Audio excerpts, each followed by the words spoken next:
پاکستان کی فلسطینیوں کو جبری بے گھر کرنے سے متعلق اسرائیلی قیادت کے بیانات کی مذمت۔ ترجمان دفتر خارجہ کہتے ہیں اسرائیلی اقدامات بین الاقوامی قوانین کی کھلی خلاف ورزی ہیں۔ اسرائیل امن اور استحکام کی کوششوں کو سبوتاژ کرنے کی دانستہ کوشش کر رہا ہے۔ جبری نقل مکانی، غیر قانونی اسرائیلی بستیوں میں توسیع انسانی حقوق کی بے توقیری ہے۔ عالمی برادری فلسطین میں انسانی حالت زار سے نمٹنے کے لیے اپنا کردار ادا کرے۔ عالمی برادری اسرائیل کو جواب دہ ٹھہرائے۔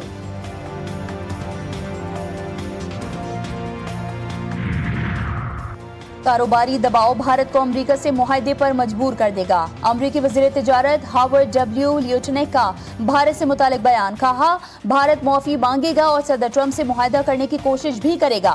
مودی سے ڈیل کے فیصلے کا اختیار صدر ٹرمپ کے پاس ہے۔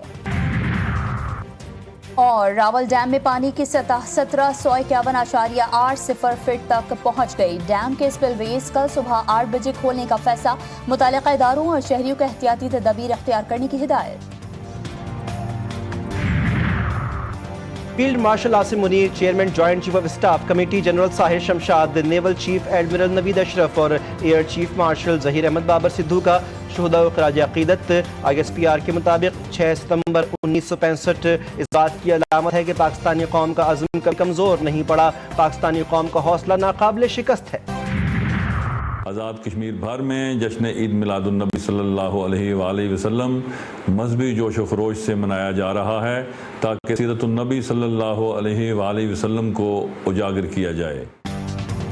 6 ستمبر ہمیں نہ صرف 1965 کی عظیم فتح اور افواج پاکستان کی جرأت و قربانی کی یاد دلاتا ہے، بلکہ یہ دن اہل کشمیر کی قربانیوں، بھارتی مظالم کے خلاف بے مثال مزاحمت اور مادر وطن سے غیر مشروط وفاداری کا مظہر ہے۔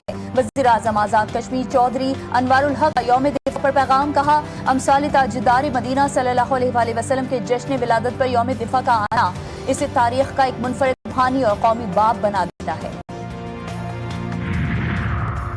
عید میلاد النبی صلی اللہ علیہ وآلہ وسلم اور یوم دفاع پاکستان کی پروقار موقع پر وزیر اعلیٰ سندھ کا قوم کے نام پیغام، کہا کہ نبی اکرم صلی اللہ علیہ وآلہ وسلم کی سیرت ہم سب کے لیے مشعل راہ ہے، اسوہ حسنہ پر عمل اور رب کی مخلوق کی خدمت ہر مسلمان کا فرض ہے، شہداء کی قربانیوں کو بھی فراموش نہیں کیا جائے گا۔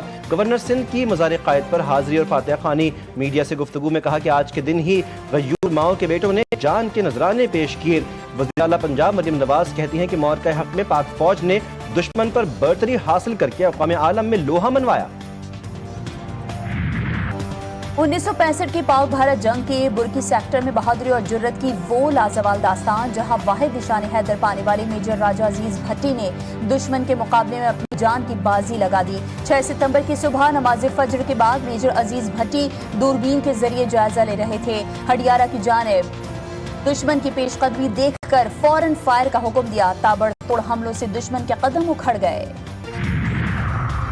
سیالکوٹ میں 6 ستمبر 1965 دشمن کے بزدلانہ اور ناپاک حملے کو چونڈا کے محاذ پر پاکستانی فوج کی بے مثال بہادری، بلند حوصلے اور بے خوف حکمت عملی نے تاریخی اور عالمی سطح پر ناقابل تسخیر ٹینک قبرستان میں بدل دیا، جہاں ہر گولی اور ہر وار نے دشمن کے وطن کی آزادی اور عزت کی حفاظت کی نئی مثال قائم کی۔ اس دن دشمن کی سازشوں کو خاک میں ملا کر سنہری باب رقم کیا گیا۔